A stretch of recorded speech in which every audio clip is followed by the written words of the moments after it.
En l'an 2000, Saddam Hussein a annoncé que l'Irak vendrait son pétrole en euros au lieu du dollar. 3 ans plus tard, en 2003, les États-Unis ont envahi l'Irak et le régime est tombé.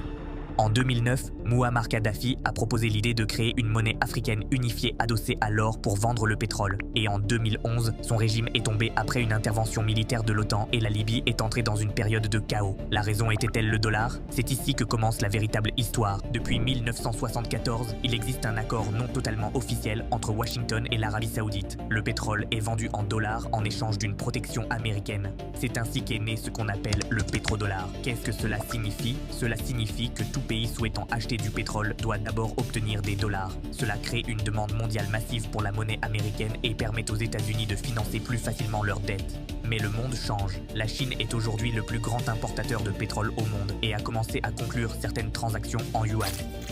La Russie, après les sanctions occidentales, a commencé à vendre son pétrole dans des monnaies autres que le dollar. Même certains pays du Golfe ont déclaré être ouverts à une diversification des devises.